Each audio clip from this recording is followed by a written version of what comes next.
Hola, buenos dias. That is the extent of my Spanish, so I apologize.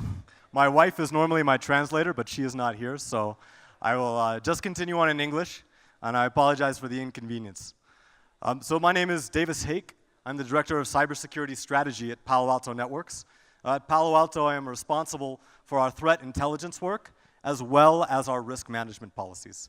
And I came to Palo Alto just recently, only a year ago, from the White House and the Department of Homeland Security in the US government.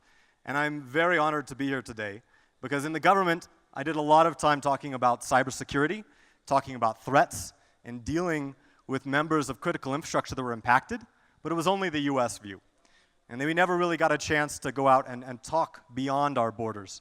And as we know and more today, we see that security and the issue of trust, which is more important, I would argue, is an international issue, especially as we see threats crossing this border. So I'm very happy that in my new role as a security company, we have the responsibility as a global company to go out and meet across borders and share knowledge. So today, I want to share a little bit with you about how Palo Alto Networks views security and trust, and then walk through a next generation threat that we have seen grow up and how to deal with it and manage it.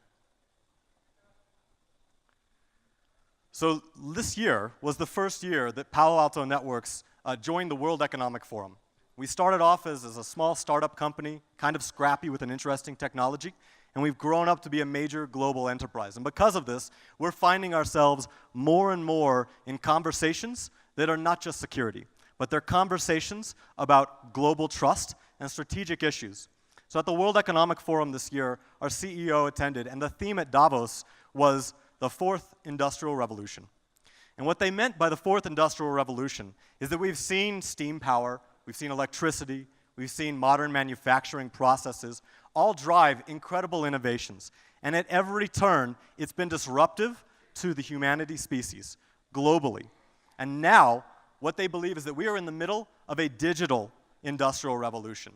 And this is important because it means that security is a fabric across everything we do. It is not just important to telecom. It is not just important for vendors that hold private data. It is becoming important for everything we do across our world. And security is in the headlines every day because of this. And we see massive headlines come up. For example, the targeting of Mexican banks by Anonymous. Or just yesterday, the Amazon breach that's led to around 100 million emails being sent out for spam of the Locky ransomware. These issues and cybersecurity are hitting the headlines every day. But cybersecurity is not what's driving this industrial revolution. We're not gaining any benefits or economic benefits from our security platforms, other than vendors. Really, it's this digital divide, this digital trust that's driving this innovation. So why is security in the headlines if it's not what's actually most important? There's a way of example. Security underlines everything that we do. And one of the things we looked at in the White House was how does cybersecurity be more important, not just for its own sake, but for the actual end goals. And so last year, President Obama came out to California, and we put together a summit, not just on cybersecurity, but the other word up there, consumer protection. Because from an administration standpoint, it was this trust, the consumer's trust, that we viewed as the most important piece of policy for cybersecurity. It wasn't just security for security's end, but it was innovation and trust that security was providing. We've seen many militaries, the count is over 120 now, 120 different militaries stand up specific units just for cybersecurity.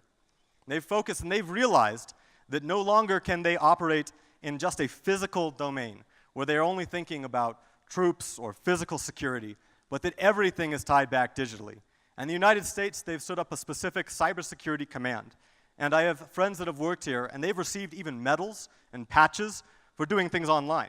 I mean, that seems crazy that now we are giving medals and different ranks for spending the entire time protecting networks, where previously you had to be in a battlefield to get these types of awards.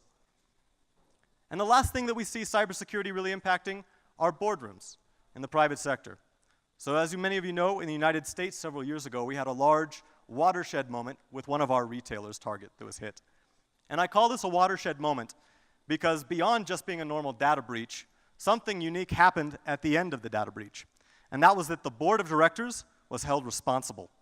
And that was the first time that a lot of senior management woke up and thought security is not just an IT issue that I should have one guy in a t-shirt taking care of in a dark corner somewhere, but really that security is a risk management issue. And not only should it be a risk management issue, but it should be a part of my operations. And my CISO should be a part of these discussions. And that puts new pressures on security personnel to think about business needs, about investment, about long-term strategy of the company. It is a whole new wave.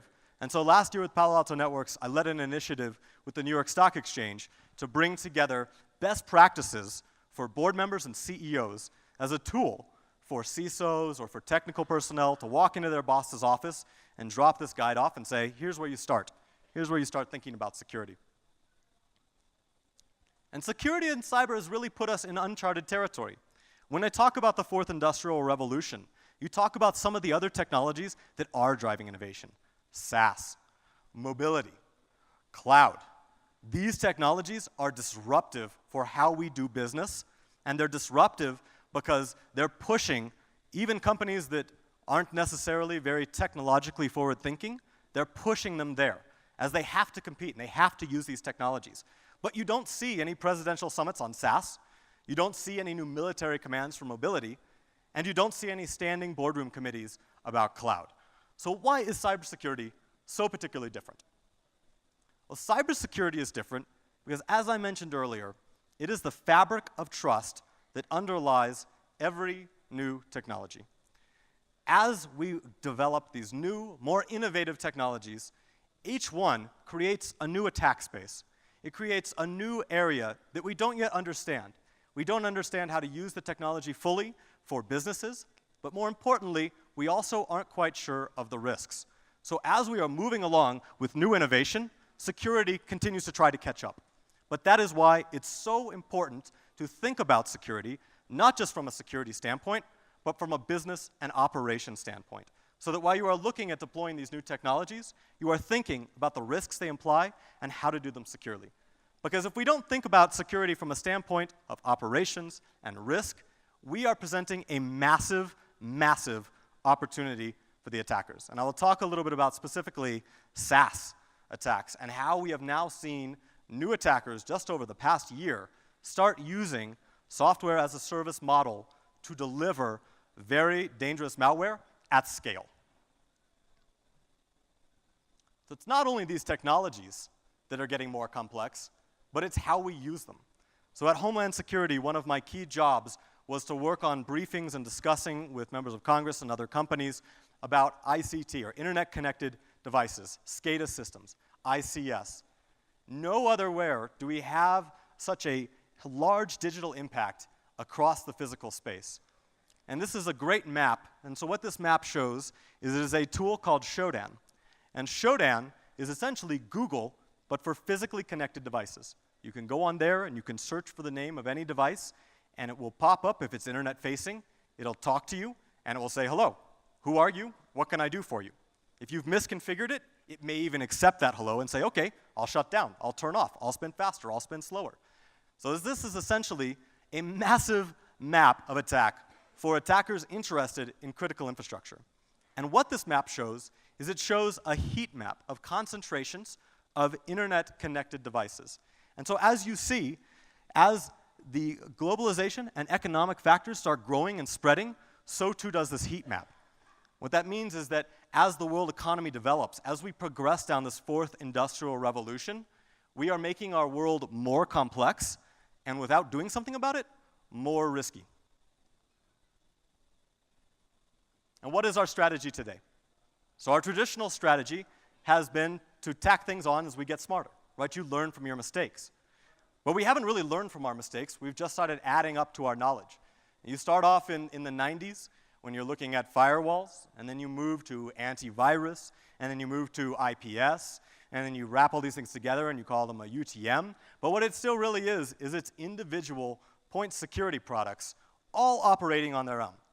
And rather than add to our intelligence, we are making the problem more difficult for ourselves because we are only adding to the complexity that we need.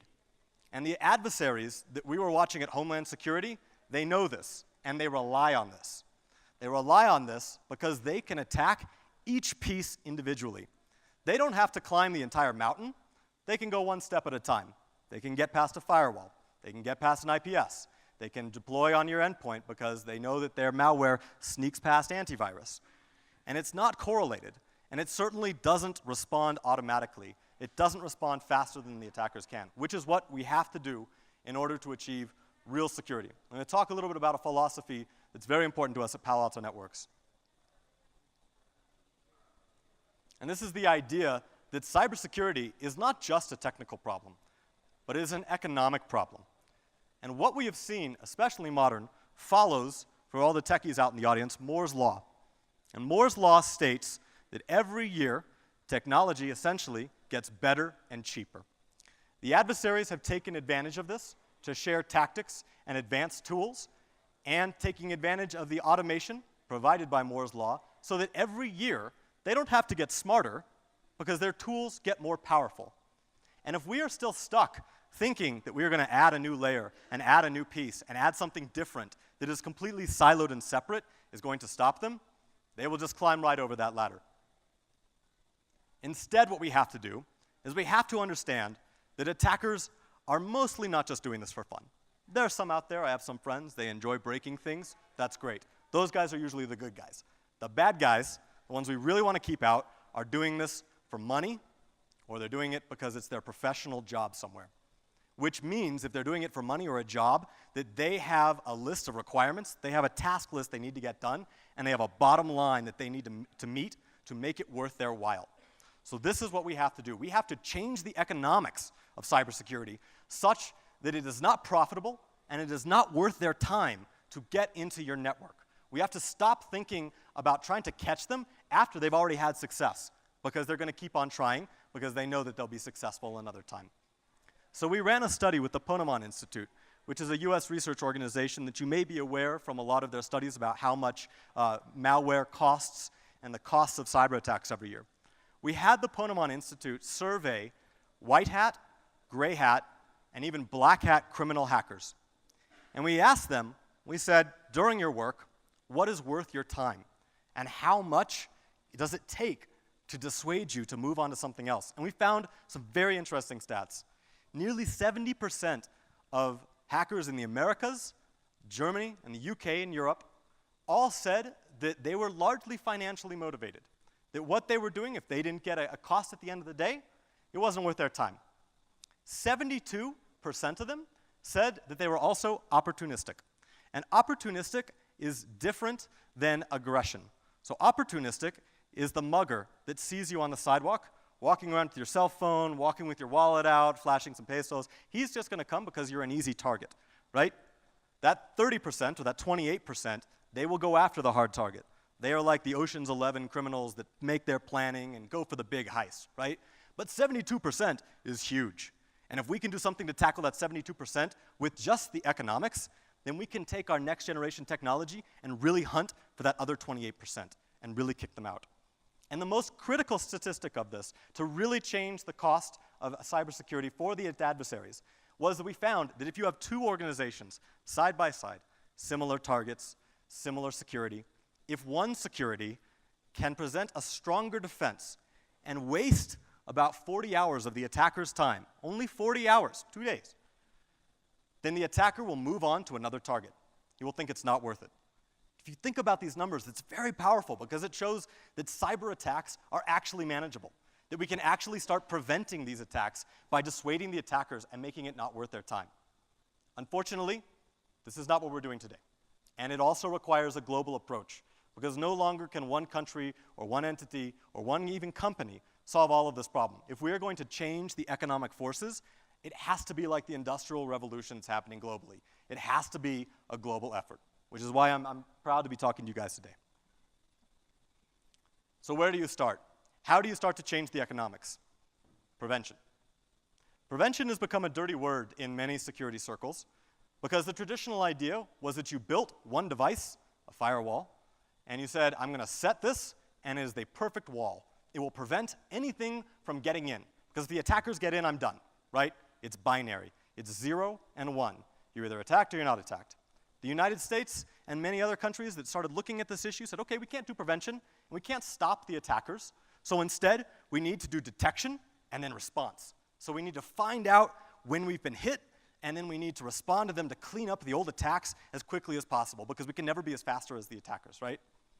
I can tell you from my time in the government responding to these issues in this manner that it is highly, highly manual, a large waste of time, and ultimately help erode the trust that we are putting into these systems. If you look at some of the larger efforts and some of the larger breaches that happened to the US government, and I won't bash them here, but I'm sure many of you have seen in the news, is that the trust of the US government to hold someone's data, to hold that personal information, is eroding.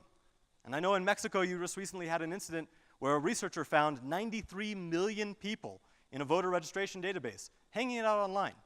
How much does that make you trust the voting system? How much does that make you trust the government to give you the money? It doesn't, right? Instead, we need to be seeing cybersecurity as a trust builder. We need to make sure that our organizations that have missions are able to manage that trust. And that's why we can't abandon this idea of real prevention. But I would argue that prevention has to be done in depth. Prevention has to be done to actually understand how the attackers operate and not just set it and forget it. I'm going to talk a little bit about what that means. So if you look at a cyber attack, it happens, and Homeland Security, forgive me, but it happens much like a terrorist attack. So there is a bombing or an incident, and there is never just one incident or one bombing. There was a series of events that led up to that bombing or that incident. There was planning, there was coordination, there was gaining materials, then there was the objective, and then there was afterwards getting away, videotaping, releasing, propaganda. All of these steps is a kill chain that we look at. The same thing happens in cybersecurity. You are not just breached or not breached, but rather there is a life cycle of an attacker and steps. And every one of those steps has to go exactly right in order for the attacker to achieve success. And success can be many things. Success can be theft, it can be denial of service, it can even be damage, which was one of the major concerns we were worried about in Homeland Security. But what this tells us is that if we think about security as a binary, you're either breached or you're not breached, the attacker is always going to win, because he'll just keep trying, and you have to be perfect every time. But if we adopt a prevention mindset that looks at the attack life cycle, this gives us an opportunity. This flips the economics, because we now realize that we have a point to stop the attack at every step of their effort. At every step, we can try and prevent them. And if we can't fully stop them, then we can sure as heck raise the cost, make it more expensive, and make it more frustrating. So either they go off, it's not worth their time, or we have other abilities that are able to catch them in the act, right? And if we really start thinking in this way, this gives us the leverage for real prevention.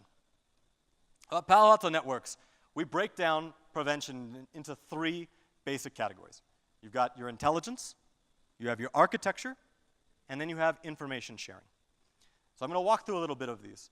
And the intelligence standpoint is not just data, it's not just information, but you know that intelligence is data with context.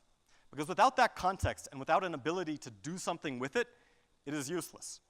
You might as well just be cranking the radio up and trying to have a conversation. For your architecture, architecture matters. How you deploy your network and how you connect your systems together absolutely matters to being able to interject yourself at every point of the attacker lifecycle. How you set up your defenses should be mirrored to their playbooks. You should think about what is most important, what is most vulnerable, and then work backwards from the attacker's point of view. And finally, information sharing. This was a topic that was very close to my heart. I worked for 6 years with the US Congress to get an information sharing bill passed in the US House of Representatives. The problem is that it was only for the US. It did not deal with the international community, where we are all seeing different pieces of the puzzle, and we need to work together to coordinate it. And one of the things and the reasons why I moved to the private sector and why I'm proud to be at Palo Alto Networks is that as a global company, we can help that information sharing. We can work with customers in all of our regions and all of our countries and bring together those different points of visibility that really give us the capability to have true prevention. So as my example, I'm going to talk through a threat that has gone from a nuisance to a real, potentially strategic problem. And this is the threat of ransomware. Well, ransomware, for those of you who are not familiar, is a software program that lands on your computer and holds the data hostage for a payment. It's not a new strategy. Pirates have been doing it for years. Terrorists have been doing it for years as well. But it has become digital now, because just like our own industrial revolution, criminals have realized that our networked world can drive innovation for them and drive money for them. Looking back in history a little bit, 1989 was the first incidence of ransomware. And by the way, for those taking pictures, this whole report is available online at our website in Palo Alto Networks. And I suggest you go read it. It's a wonderful report.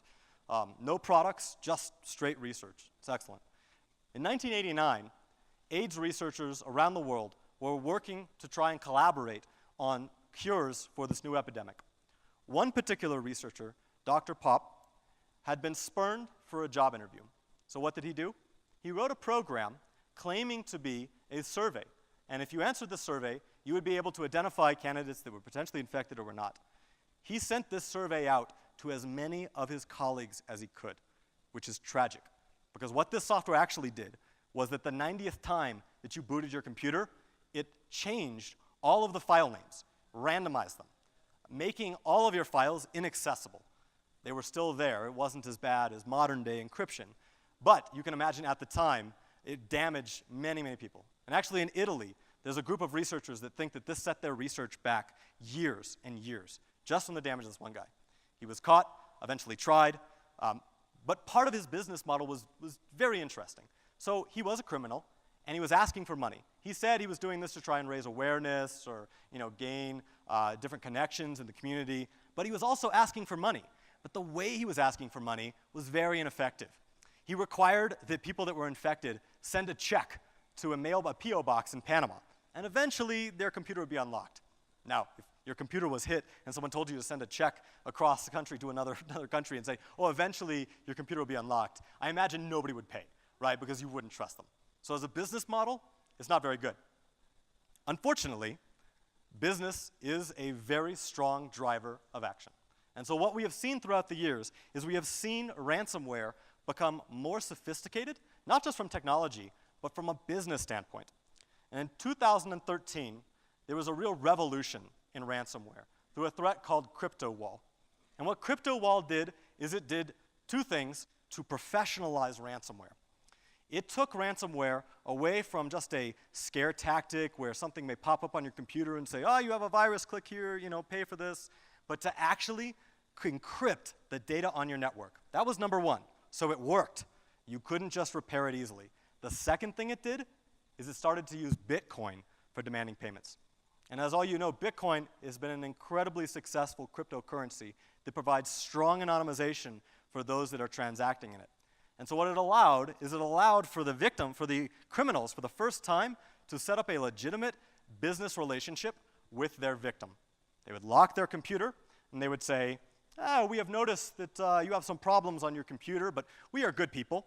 And if you pay us 1 Bitcoin, $400, you can rent our professional services, and we will unlock your computer for free. And what this really was, of course, was holding your machine ransom and then pretending to be legitimate security vendors. But this has kicked off a recent exponential explosion as everyone has seen how incredibly effective CryptoWall has been. We've moved on to other things, Torrent Locker, CTB Locker, Simple Locker, which is now targeting Android devices. Previously, we'd only seen this against Windows. Going all the way up to the threat that Palo Alto Networks discovered just this year, which was the first ransomware against Mac OS X. Previously, because of its lower place in the market and some of its infrastructure developments, Macs had been off the table. They had been considered clean. No longer. Macs are now fair game, part of the business model. If you are looking to, if you're a vendor, you are looking at your market, you want to expand that market. It's the same thing with the criminals, right? And one interesting final point before we wrap up is actually a threat that just recently evolved over the past 2 weeks. And this is TeslaCrypt, a 2015 piece of malware. So TeslaCrypt was pretty effective, and it had a very stable economy behind it, where the authors were updating it regularly. They had a very good payment system set up. But all of a sudden, the authors came online, and they said, we're done. Here's your keys to unlock TeslaCrypt. We're no longer going after you. Would you say that these thieves are being, altruistic or friendly? No, they're being economical. They know that if you fell for their attack, you are likely a victim of their next attack. So the working hypothesis, and it's just a hypothesis, is that these gentlemen knew that their product was no longer good. It was no longer fresh. They had to develop a new product. But that new product had to have an audience, had to have a market. And so they set all their previous victims free, maybe because they knew it was about to be set free anyway, and then they are redeploying their next version against these same targets. There's pure market forces at work.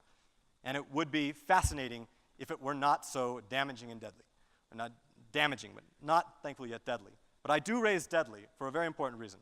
In the United States, we recently had 2 cases where ransomware hit 2 hospitals.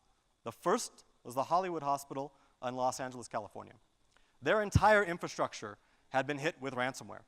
They had surgeries backed up. They couldn't take in new patients. They couldn't use their patient management system. Everything in this hospital, which had been worked to be more efficient and be networked together so that patient experience could be better, was suddenly off the table. The only option? Pay the ransom. And you know what that does to criminals. You pay the ransom, they come back and they ask for more, right? And this is what drives the economy. And unfortunately, if you ask our law enforcement, our Federal Bureau of Investigation, who I'm good friends with from my previous life, they will tell you the same thing. They will say quietly, pay the ransom. It's not worth it. Because that's how good this ransomware has gotten. But I don't think that this is the solution. This can't be the solution. We can't just pay the ransom every time. And there's a great case of some folks opting not to. And this was another hospital in Kentucky that was just hit. And they were hit with the Lockheed ransomware. Luckily, they had heard about the Los Angeles hospital and worked ahead of time to develop planning and technology systems to protect themselves. And when they were hit with Lockheed, they immediately started separating that part of their environment, arrests from the rest of their environment. They were able to isolate it. And they came out and said specifically in a press release, we are not going to pay. We are going to work with law enforcement, and we are not going to pay. This is not going to be an effective way to target medical centers. And this is what we need to do. But you can't stand up without preparation. So that's what I'm going to talk a little bit today, how to prepare yourself for the ransomware threat. So this is what it looks like. As I mentioned, the ransomware oftentimes looks like a legitimate security application that's put for you saying, oh, we have noticed problems on your computer, we'll take care of it, we'll fix it. Not only does it look legitimate, but it is starting to become a legitimate business. They now have ransomware as a service. So similarly, as you would pay for a security service or you pay for, even like an Uber or something, right? Someone else will do something for you. Ransomware can now be bought for other people to launch these attacks. And as the victim, because it's a business model, and if you ever use Apple Pay or Square or any type of mobile payment, you know that what they want to do is they want to get you to use your money as quickly as possible before you reconsider your purchase. It's the same thing with ransomware. They now have call centers that will support. And when you see one of these pop up, sometimes they'll have a phone number. And it will say, call this phone number. We have a very helpful representative, and she will help you specifically walk you through the process to pay us our money. Well, to pay us your money. Not only is this coming through this call center, but it is now developed to be such a good customer experience that they segment by language. So depending on the country where they're deploying this ransomware, your call center speaks the language that you speak when you call up, right? Because it's all about the customer experience. So what we've seen today is from CryptoLocker spawning of multiple different variants, all based on the same core code. Unfortunately, what this does is it makes it harder to detect. Even though it uses the same encryption, it uses Bitcoin, it will sometimes even use the same gimmick to social engineer people. It all came from the same code base. They're also looking at different attack vectors. If you're looking at it from a marketing standpoint, and you're going into different markets, you want to approach customers in a different way. These criminals want to approach their victims in a different way. So attacking them directly through email, going in through SaaS applications, or even going to the endpoints and then actually infecting the endpoints.